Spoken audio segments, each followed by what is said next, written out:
Yeah, I'm Youssouf Amine Elalami, Moroccan writer.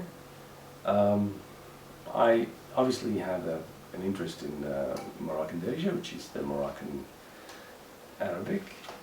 It's my mother tongue, but it's a language that people don't use in writing. I've always written in either French or English, and never in my own mother tongue. So I thought that maybe I should try writing in my mother tongue, which is darija. So the thing is, I've always used computers to write, and I couldn't use the computer because I don't even have Arabic characters on the keyboard. So went back to the paper and the old pencil. I used a pencil and not a pen because I wanted to make sure that I could erase, because I'm used to this function of delete on a computer. So what I did is started writing on this notebook, and to my surprise, though I had never ever written anything in this language, it came all at once, and I barely had to erase anything. I wrote this little book in 1 week, and I was really, really surprised by this. And the other thing is, I realized as I was writing that the whole thing came from actually another area of my body, let's put it this way. It came from my stomach, my guts, as opposed to when I'm writing in French, for example, or even in English, because when I write in those languages, I feel that everything comes from my head, and now it came from my stomach for some reason.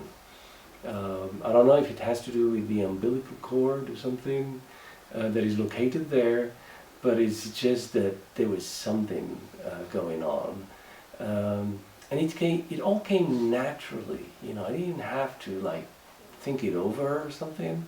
It came naturally, it sounded great, beautiful, it came in rhymes, and it was poetic, and I thought that in itself it was the best answer to all the people who claim that Moroccan Arabic is like some kind of dirty language, and language that could never be used for writing and creative writing in particular, and these kind of things.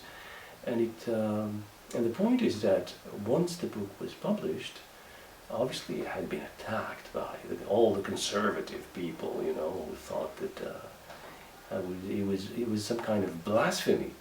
But at the same time, I was supported by ordinary people, and I was supported by lots of young people who rushed to buy the book.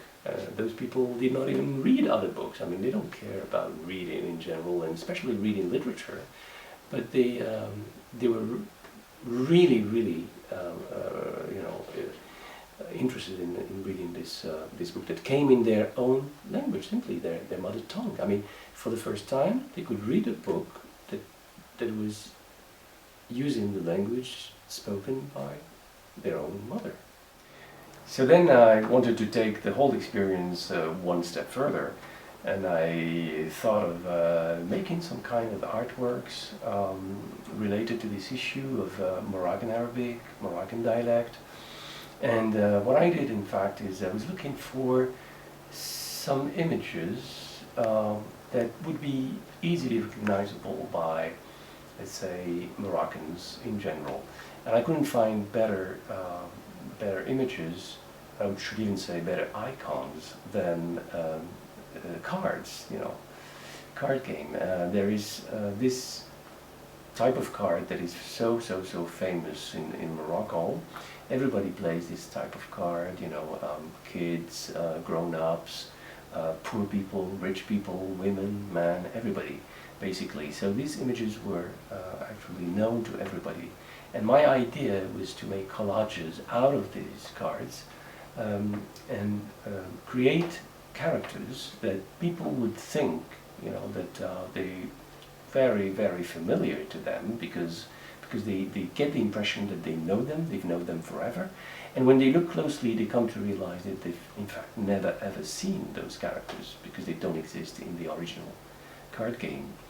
And then I wrote and designed the whole artwork to look like an old miniature, and with this kind of calligraphy, this Arabic that looks.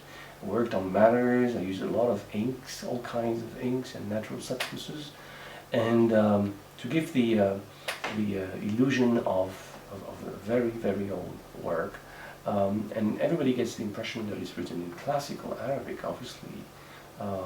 And I may even say that we get the impression that it's probably some kind of religious or sacred text, something like an old relic of something.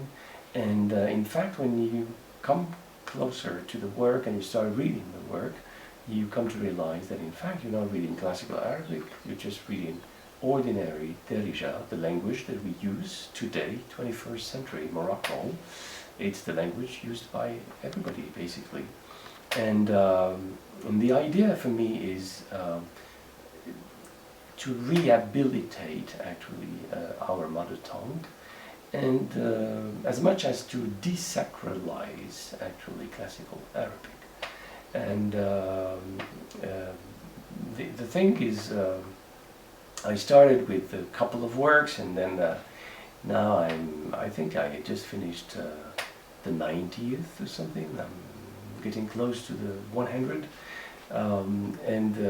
Because I come to realize that it's limitless. I mean, it opens to unlimited things.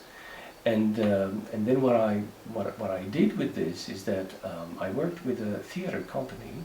They do in street theater. They call themselves Théâtre Nomade, Nomad Theater, and they do some kind of street theater. And what they did is that they adapted this text, which is a collection of, let's say, portraits of Moroccans, all types of Moroccans, and they made a very, very interesting theater production. They give their performances. They've been touring for a whole year now. They've been through different cities in the country, and they're about even to cross the Mediterranean Sea and give a performance in Europe. So the idea is that it's become a popular show, and obviously I always loved this idea of a book or a story, whatever I write, doesn't remain under the cover. You know, it's like, okay, I'm just staying under the cover of the book. I like when my stories, when my characters, you know, throw the cover and go and reach the people. You know, it's very close to something that I had attempted a couple of years ago, which is a novel that I had written and decided not to publish in a book format, but rather in a city format. I called the project A Novel in the City, and in fact my idea was to publish the novel in different locations of the same city, having people becoming nomads, because the title of the story was Nomad, simply, and you could only read the book if you accept to keep on progressing in space.